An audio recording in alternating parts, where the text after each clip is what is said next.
Let me invite to the stage now for this ongoing show, Eric Breckenfeld. Eric is Director of Technology Policy at NVIDIA. Eric? Steve, thanks so much for having me. You wore a tie. You know, sometimes, every now and then. Jensen Huang does not wear ties. You know, Does he make you wear ties so he stands out? More than one time I have been made fun of out at headquarters when I show up in D.C. It's, you know, it's like puffy ski vests and plaid shirts out there. But so, when we come to town. I think I gave you a hint of this, but I'm going to tell the audience that Eric may look young, but he's a little sinister. But people in your company really admire you. And I was saying, one of the reasons I want to talk to Eric about technology is, take us some degrees deeper on what really matters, in this technology race, how you see it evolving. And I said to someone, he's got this slight little, complete, this open brain, this sort of like Dr. Strangelove, and I say that as a compliment. Somebody sort of thinking about every dimension, thinking the unthinkable. What is the unthinkable side of the AI race that we ought to be thinking about? So it's not something that I would say no one is thinking about, but there is an area, I talked to the admin about it a little bit, that I do think is not receiving as much attention as it could be, because we talk a lot about how is AI really going to supercharge the conducting of science, right? How is it going to take the way that we do science now, and I have a PhD in material science. I'm very familiar with the process of data collection and how we turn that into, insights. And this is now a big announced new project of the administration. That's exactly right. Yeah. That's exactly right. And so what I do think is an understudied part of that is, the models that will supercharge science, they need high quality data. Well, where is that coming from? Actually, when I think of the geopolitical competition writ large, I think, what are the asymmetric advantages of the United States? The one that's closest to my heart, but I think that is a big part of this race is we have, for many decades, conducted the best science in the world in the United States. We've conducted for many decades, maybe better science than the rest of the world put together. Well, it's generated quite a lot of data. But where is that data? How does it get into a situation where it could be used to train a model? I think of my own PhD. I have a requirement. Well, I think 7 years have passed, so I had a requirement. What was your PhD on, just out of? So I was a thin film material scientist. So I did semiconductor, sort of. I'm a chip guy, but the stuff that makes the chips, not even the chips themselves. If you were to ask me, can I have your data? You're a member of the public. I was publicly funded, National Science Foundation, DARPA, these sorts of organizations. I have a best faith requirement to provide you that data. Right. But if you ask me for it, well, I'll tell you where it is. Some of it's on a thumb drive that I haven't been able to find for a few years. Some of it's on a laptop that's in a closet somewhere. I think it's on a Google Drive somewhere in some Google Sheets, right? This is where all of the data of science lives. How are we getting access to all of that in one place where the models can actually leverage the weight of that? And it's been since the 1950s that we've supercharged this research. That's an asymmetric advantage we have, but it's not in a state right now where we can go and get at that advantage easily. I know it's a big part of, the ambition of Genesis and the AI Action Plan and these sorts of things, and I think that's great.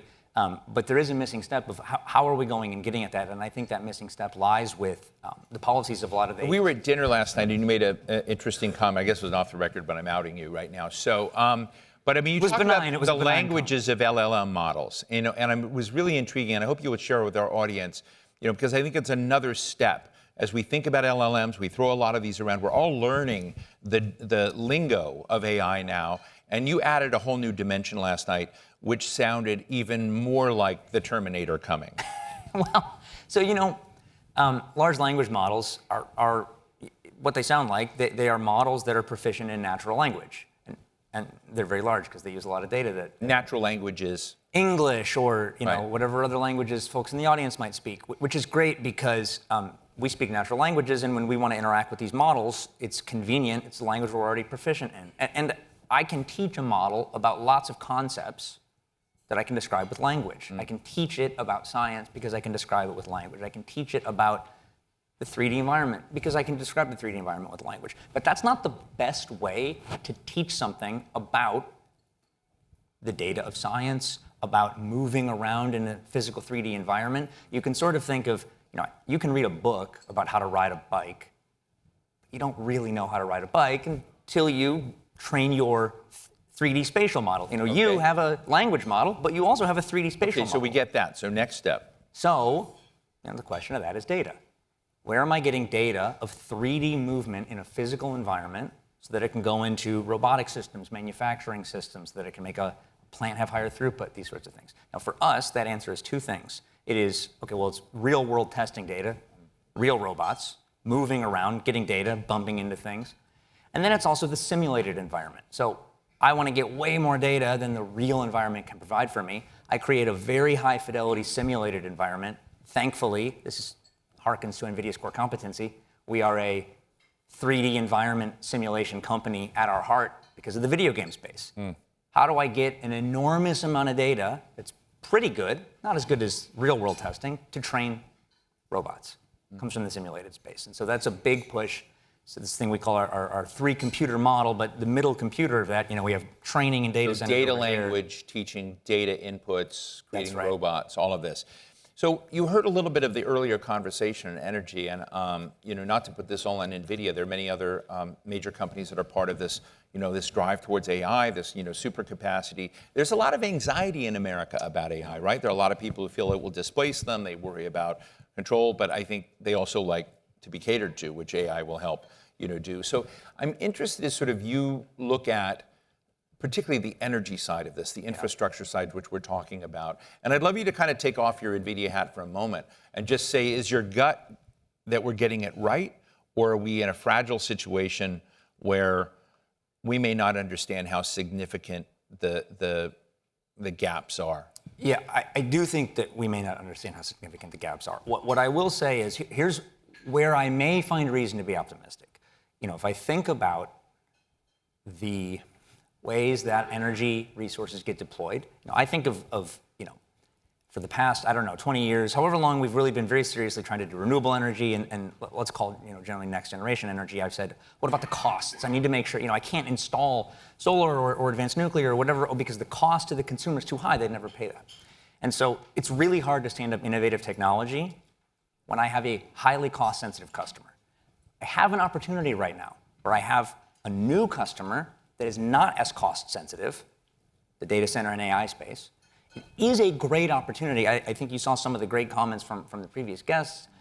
It is a great opportunity to stand up new innovative energy resources because all of a sudden I have a large-scale, relatively cost-insensitive partner, and I can try new things. But that doesn't mean that the policies and supply chains will support that, or in the time we want them to support it. I think eventually the macro will win out, but I think the question and the anxiety is like, yeah, but what about 2027? What about 2028? And that's where you can get jammed up a bit in supply chain and policy. And so I think the permitting reform is a part of that. I think that looking at how we're addressing availability of turbine blades, how we're addressing, I think small modular is great, looking at fuel supply chains for that. Those are all details that I think this administration is beginning to look at with a degree of seriousness, but it will take more.